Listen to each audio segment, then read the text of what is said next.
حضرت معروف کرخی رحمۃ اللہ علیہ کی دعا کا اثر۔ حضرت معروف کرخی رحمۃ اللہ علیہ ایک روز ایک جماعت کے ساتھ کہیں جا رہے تھے کہ آپ نے دجلہ کے کنارے نوجوانوں کی ایک جماعت دیکھی جو فسق و فجور میں مبتلا تھی۔ آپ کے ہمراہیوں نے عرض کیا، حضور ان کے لیے دعا کیجئے تاکہ اللہ تعالیٰ ان سب کو غرق کر دے اور ان کی نحوست پھیلنے نہ پائے۔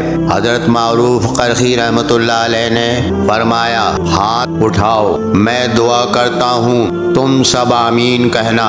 چنانچہ سب نے ہاتھ اٹھائے اور آپ نے دعا کی کہ الہی، جس طرح تو نے انہیں اس جہان میں عیش و عشرت میں رکھا ہے، اسی طرح انہیں اس جہان میں بھی عیش و عشرت عطا فرما۔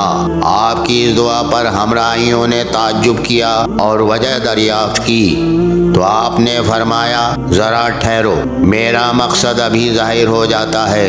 چنانچہ تھوڑی دیر کے بعد اس جماعت کی نظر جوں ہی حضرت معروف کرخی رحمۃ اللہ علیہ پر پڑی تو انہوں نے اپنے باجے گاجے توڑ پھوڑ ڈالے اور شراب پھینک دی اور زار و قطار رونے لگے۔ سب آ کر حضرت کے قدموں پر گر گئے اور سچے دل سے تائب ہو گئے۔ حضرت معروف رحمۃ اللہ علیہ نے اپنے ہمراہیوں سے فرمایا، دیکھ لیا تم نے کہ مراد حاصل ہو گئی، بغیر اس کے کہ یہ غرق ہوں یا انہیں کوئی تکلیف پہنچے۔